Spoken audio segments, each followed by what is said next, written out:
Hello everybody and welcome to the Minecraft Disney Q&A. This is the series in which people give me all manner of Disney questions, whether it's about the parks, the movies, the history, the man, and I try to give you answers to the best of my ability. This week we've got some great questions. We're going to walk around the Magic Kingdom and we're going to talk about them. Anyway, our first question comes from Kevin Clinky, who asks, next Q&A question, when MGM left Disney's Hollywood Studios park with their contract, what do you think the MGM Studios company did after they left?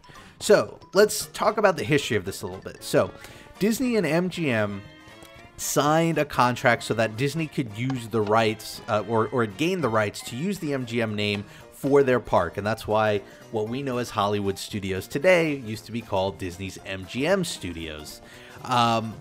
It started off with some tumultuous legal issues.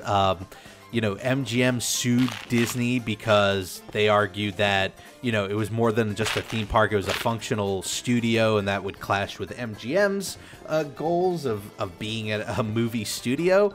And then Disney countersued, saying that MGM was trying to undermine Disney and that they were planning on making an MGM theme park or resort area in Las Vegas, which they eventually did do, and that was going to clash with Disney and their theme park ventures. And ultimately, the judge ruled that Disney could continue to use the MGM name and that MGM could indeed make their theme park. So in a weird way, both companies got what they wanted but didn't get what they wanted.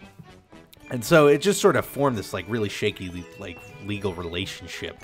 And then what eventually happened is in 2007, Disney rebranded to the Hollywood Studios. There are a lot of rumors and speculation as to all these like legal reasons why. I think ultimately what it boiled down to is it just wasn't worth it for Disney anymore to keep the MGM name.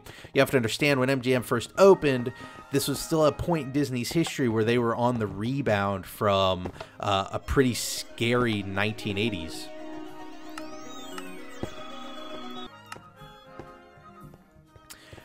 So it really helped them to have that MGM name attached. By 2007, these were giant media moguls again, and they didn't really need the MGM name anymore, and they could afford to just be the Disney Hollywood Studios. And on the flip side of that, by that point, MGM was sort of going through their own financial troubles. So to answer your question, what happened to MGM after this split up is that they were still a movie, I think a production company. I don't know if they were so much a distributor anymore, but they were still this movie industry name.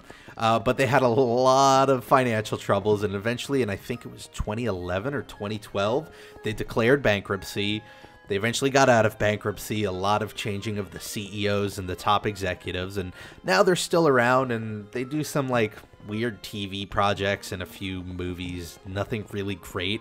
They're not in the greatest position anymore, but I get the feeling that because of the way their relationship with Disney began, neither side was a little broken up about them deciding to go their separate ways. So that is the interesting history of the MGM. If you want to learn more about that, by the way, and I'm not like just trying to promote a book since I didn't write the book, so it doesn't really benefit me, but one book that I really enjoyed that really goes into sort of the corporate history of Disney, especially in the 80s and 90s, is Disney War by James Stewart, and it really covers most of Eisner's tenure at Disney, and so a big part of it is what they went through with MGM. And it's not like in a Disney sanctioned book, so it's not like cleaned up or anything. It is just really a pretty objective look at sort of Eisner's time at Disney. Our next question comes from Copycat705, who asks, according to sources like Screamscape and WDWNT, Disney is putting aside land in and around the new Flamingo Crossings Resort for a fifth gate to celebrate their 50-year anniversary of the resort. What are your thoughts of this? I know that you don't think there should be another park, but it would make sense to add something big for the anniversary of the world's largest vacation destination, especially since it's been 16 years since the last park. Oh my gosh, don't make me feel like time is flying. I remember when Animal Kingdom opened. So yeah, I've looked into this, and they are doing something with a lot of land that they purchased around this area, and it's not a stretch to imagine that a fifth gate can go there. it's not a stretch to imagine that they can afford it. I think the idea of a fifth gate in the early 2000s was really a crazy rumor, because you got to remember at this point, they didn't own Pixar, they didn't own Star Wars, they didn't own Marvel. We had the economic troubles that came with, post 9/11 society.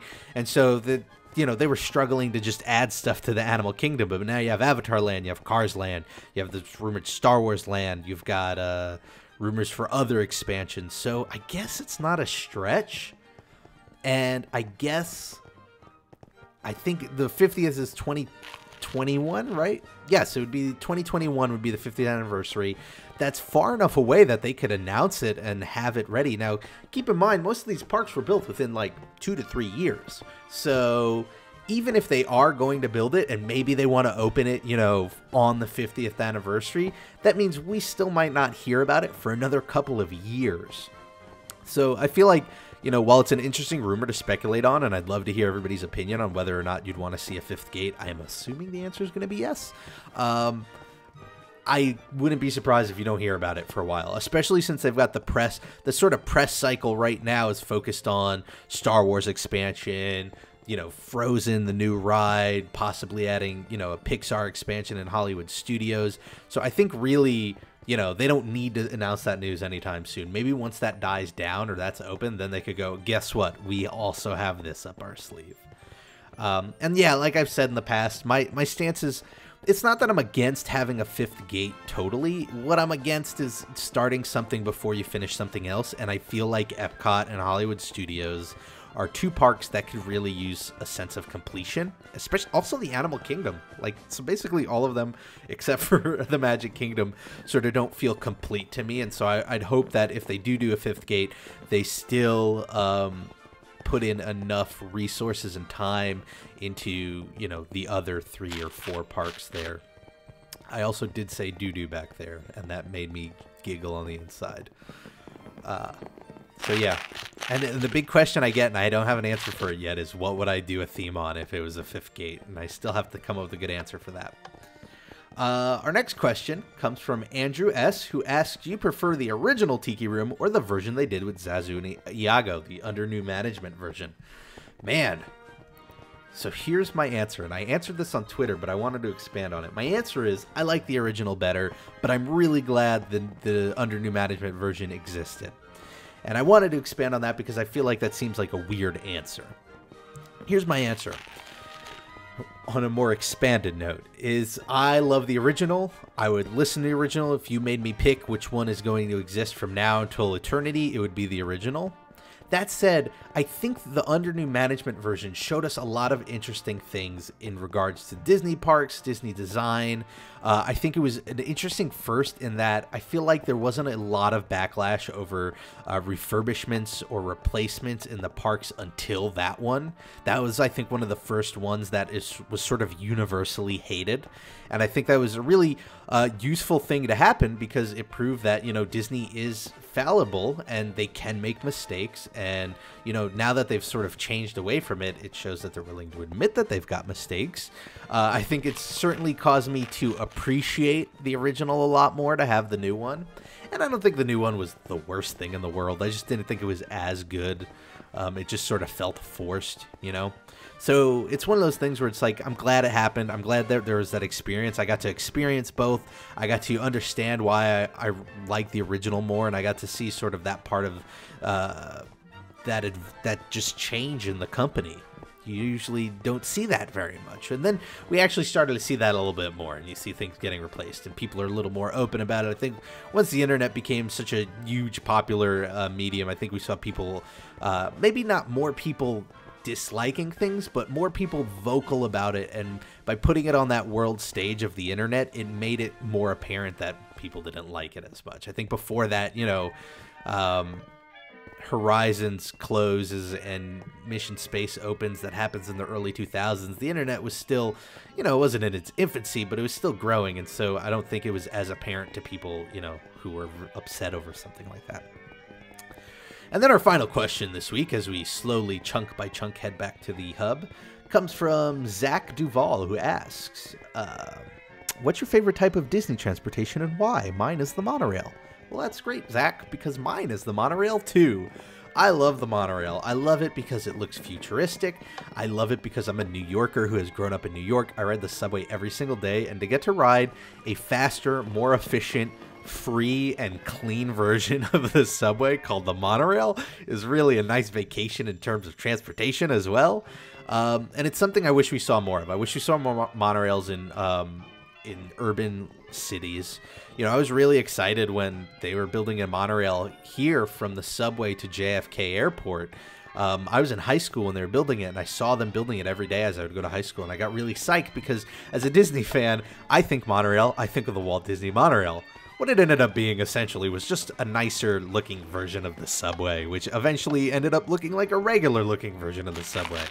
And I feel like the advances that Walt Disney really wanted to make in transportation sort of started and stopped at Disney parks, and I find that to be a big shame, but I also don't find that to be very surprising because there's just a lot of bureaucracy when it comes to transportation, especially in these metro areas where a lot of them are tied in closely with the government, and then you've got all that red tape, and, you know, doing something as sweet and cool as a monorail, you know, not only hard to start, but also hard to maintain. Disney is able to maintain like a level of cleanliness and service that you just never see, I think, in a mass transit system here in the city.